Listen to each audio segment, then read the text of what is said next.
Good morning, selamat pagi semuanya. Ayo pada pagi hari ini kita akan belajar kebenaran firman Tuhan bersama-sama. Sebelum kita belajar, mari kita satu dalam doa. Tuhan, terima kasih buat berkat-Mu pada pagi hari ini ya Tuhan. Sebentar lagi kami akan mendengar kebenaran firman-Mu ya Tuhan. Berbicara kepada setiap kami, sebab kami siap untuk belajar kebenaran firman-Mu. Dalam nama Tuhan Yesus kami sambut berkat-Mu dalam nama-Mu. Amin. Pernah dengar gak satu pepatah bilang, if you want to go fast, you go alone, but if you want to go far, you go together. Kalau kamu mau cepat, kamu bisa pergi sendiri, tapi kalau kamu mau pergi jauh, kamu harus pergi bersama-sama. Dan ini relate banget dalam situasi di dunia ini ya. Dalam peraturan dunia manapun, gak ada satu perusahaan pun yang bisa berdiri sendiri. Gak ada satu organisasi pun yang bisa punya cuman satu member. Dan gak ada satu orang pun yang bisa hidup sendirian tanpa orang lain. Bahkan kalau misalnya kita tahu, orang-orang yang mau hidup sendiri, bahkan kalau misalnya amit-amit nanti dia yang mati atau dia yang meninggal, dia tetap butuh orang untuk kuburin dia ya. Kita sering banget denger kata-kata ini gitu. Jadi kita itu makhluk sosial dan kita tuh perlu banget hidup berdampingan dengan orang lain gitu ya. Satu perusahaan itu bisa berdiri karena adanya banyak orang. Satu perusahaan itu bisa berdiri karena ada satu orang yang visioner, terus ada orang lagi yang kreatif, yang bisa kasih ide, yang bisa strategis. Ada juga orang yang operasional, yang bisa make things happen. Jadi kayak strateginya dipretelin satu-satu, terus gimana nih cara jalaninnya daily to daily-nya. Dan semua itu bagiannya harus ada dan gak ada yang bisa di skip. Gak bisa juga semuanya ini tuh dibebankan kepada satu orang. Dia yang mikir, dia yang jalanin, dia yang bikin pembukuan, dia yang marketing, itu gak bisa. Jadi kayak perusahaan itu pasti gak akan sustain dan gak akan berjalan. Nah sama kayak kita dalam kehidupan kita juga kayak gitu. Dan ini sebenarnya nyambung sama tema-tema yang bulan lalu kita udah pelajari, seperti yang unity in the body of Christ gitu ya. Dan kita mau diingetin lagi kalau kita tuh ada di dunia ini, Tuhan kasih kepada kita tuh talenta yang berbeda-beda, dan kita tuh punya masing-masing suatu pekerjaan yang harus dilakukan gitu ya. Dan talenta kita tuh ada untuk saling melengkapi. Dan hari ini kita akan belajar dari angle bagaimana sih kita bisa memanfaatkan si talenta kita dengan excellent, dengan pol-polan, dengan maksimal gitu ya. Yang pertama, kita akan belajar semua hal itu bermula dari mindset gitu ya, dari mindset dan kesadaran diri kita sendiri. Sadari kalau kamu itu penting. Kamu itu penting. Ketika kamu itu penting, talenta yang kamu miliki itu juga penting dan sangat berguna dalam kesatuan pekerjaan rumah Tuhan ya.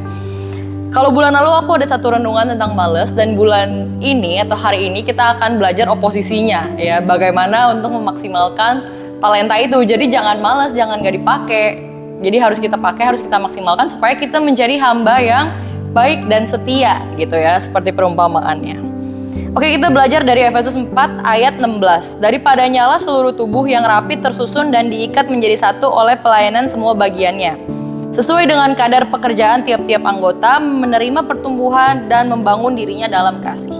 Talenta kita itu ada dari Tuhan dan dikatakan diikat jadi satu oleh pelayanan semua bagiannya sesuai kadar pekerjaan masing-masing gitu ya. Terus di nextnya lagi, dan kita punya tanggung jawab untuk terus membangun diri gitu di akhirnya.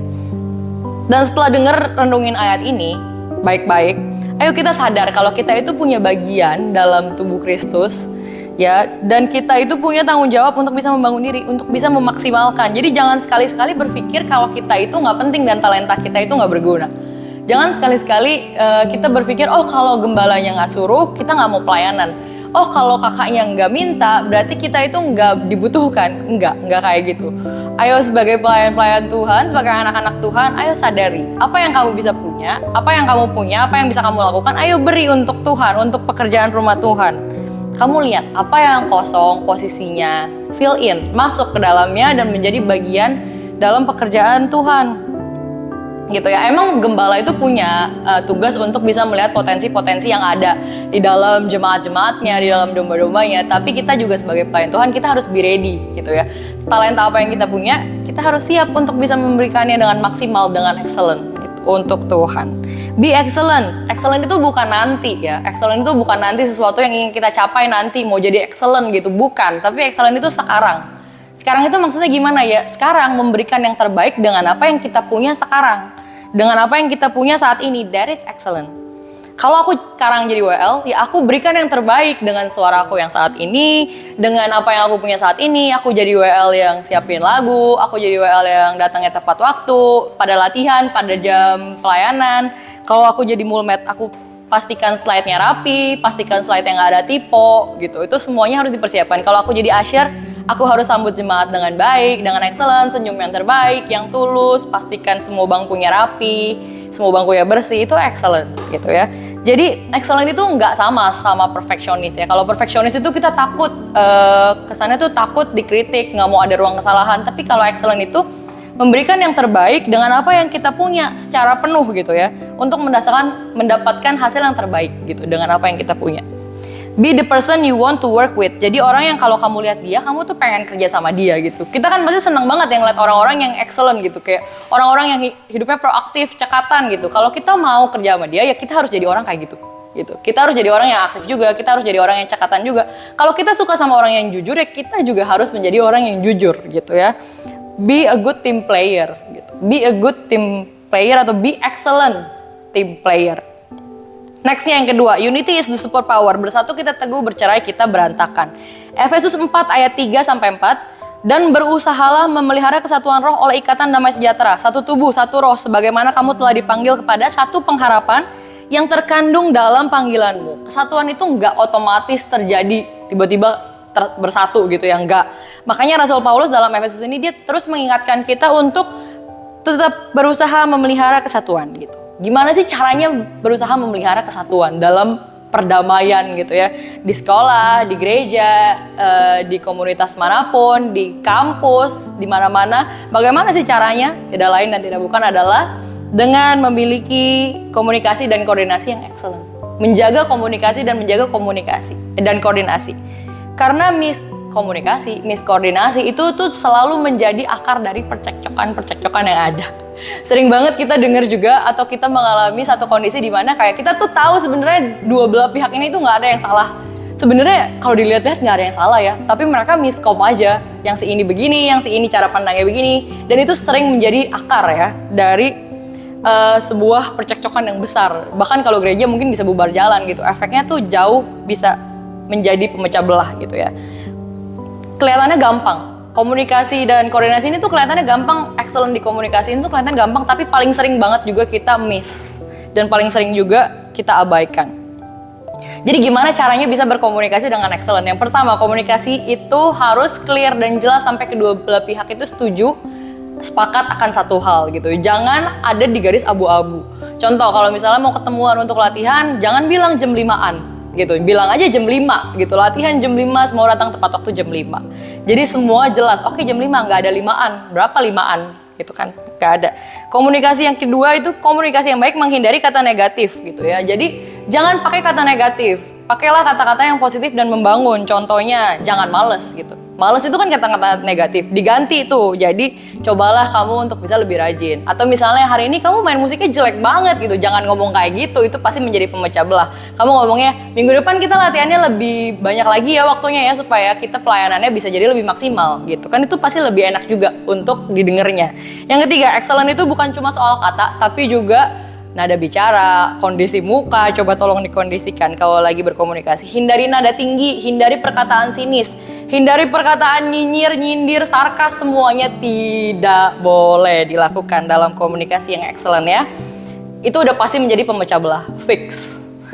Yang terakhir, komunikasi dan koordinasi yang baik itu terjadi antar dua orang atau lebih yang sama-sama memiliki pemikiran yang terbuka. Pemikiran yang terbuka dalam kondisi ini adalah ayo sama-sama terbuka, punya pikiran yang open-minded kalau semuanya ini tuh untuk kebaikan bersama dan untuk pekerjaan umat Tuhan. Jadi kalau misalnya ada yang kritik, ada yang saran, itu tuh semua ditampung dengan hati yang terbuka yang mau belajar gitu untuk kebaikan bersama.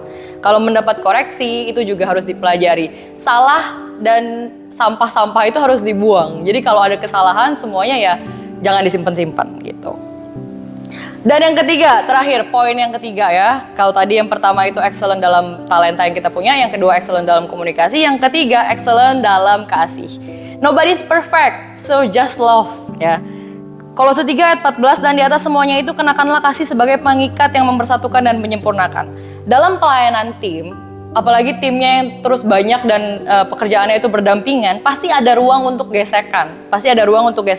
Masing-masing kita itu punya beda karakter, beda cara kerja, beda ritme, beda pemikiran ya. Dan that's very very normal gitu untuk ada gesekan. Apalagi buat tim yang bersinggungannya di banyak hal. Contohnya tim pemuji, pemusik, dan penari itu tuh banyak banget gesekan-gesekan yang terjadi pasti. Tim soundman sama tim streaming itu pasti juga banyak gesekan. Tim konsumsi sama tim keuangan ya atau finance itu juga pasti banyak gesekan tuh. Tapi good newsnya, gesekan-gesekan yang mungkin terjadi itu nggak akan menjadi penghalang kalau kita punya kasih yang excellent. Gimana sih bisa mempunyai kasih yang excellent? Kasih yang excellence itu bisa melihat bigger picture. Jadi kayak lihat dari semua sudut pandang gitu, nggak cuma lihat dari posisi kita doang, lihat dari posisi orang lain, lihat dari tim lain, lihat kepentingan tim lain juga, nggak memikirkan kepentingan tim sendiri gitu. Peduli dengan apa yang tim lain lakukan juga. Jangan melakukan sesuatu buat kita doang, buat kita enaknya doang, tapi pastikan juga tim lain tuh nggak ada yang dirugikan. Nextnya, kasih yang excellent adalah kasih yang rela ngalahin ego demi unity. Pokoknya yang paling penting adalah unity dalam Tuhan, yang paling penting adalah unity gitu ya. Mengusahakan kedamaian, menjadi peacemaker, bukan melakukan pembiaran kepada orang-orang yang salah ya gitu, kayak nobody's perfect, jadi mereka asal-asalan, jadi mereka salah. Enggak kayak gitu, kayak nobody's perfect but we aim for perfections gitu, kayak kita tetap mau melakukan yang terbaik, tapi pada prinsipnya kalau ada yang salah jangan fokus kepada kesalahannya, fokus untuk cari solusinya. Ya tentunya mereka harus diajar juga, tapi kita jangan fokus kepada salahnya, tapi solusi dan tetap kasihi orangnya gitu ya. Masalah besar dikecilin, masalah kecil dihilangin, itu udah prinsip banget gitu ya. Cari solusi. Yang terakhir, kasih yang excellent adalah kasih yang bisa mengampuni. Kalau ada yang salah, jangan disimpan-simpan tadi. Kalau ada yang kayak sakit hati, itu cepetan diselesain karena itu akan menjadi sampah. Gitu. Selesain dan ampuni, jangan simpan drama. Apalagi kalau misalnya lagi dalam pelayanan, tiba-tiba lagi running gitu ya pelayanan, tiba-tiba ada yang salah, jangan langsung jadi bete gitu. Karena fokusnya kita tuh bukan di situ. Fokus kita pas pelayanan itu bukan kesempurnaan dalam pelayanan, tapi adalah sikap hati kita yang mau kita persembahkan kepada Tuhan. Jadi ayo fokusnya tuh Tuhan, bukan kepada kesalahan yang lagi salah gitu ya. Jadi ayo ampuni, kontrol diri, back up, dan terus lanjut pelayanan, berikan yang terbaik untuk Tuhan gitu. Excellent is not what you do, it's how you do it. Excellent itu bukan tentang apa yang kamu lakukan, tapi bagaimana kamu melakukannya.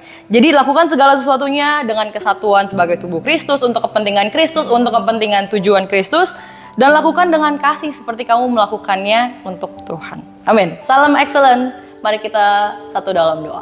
Tuhan, terima kasih buat berkat-Mu pada pagi hari ini ya Tuhan. Kami pagi hari ini ya Tuhan mau belajar untuk bisa menjadi excellent, memberikan talenta kami secara sepenuhnya, memiliki komunikasi dan koordinasi yang excellent, dan juga memiliki kasih yang excellent juga ya Tuhan. Pimpin kami ya Tuhan dalam keseharian hidup kami ya Tuhan, supaya kami bisa terus menjadi seperti-Mu ya Tuhan, sempurna seperti-Mu ya Tuhan, dan ampuni kami atas setiap tingkah laku kami ya Tuhan, perkataan, perbuatan, pikiran juga ya Tuhan yang belum sesuai dengan apa yang Kau mau ya Tuhan. Terima kasih, pimpin kami dalam nama-Mu, haleluya, amin. Sampai jumpa di Victorious Devotion selanjutnya. Dadah.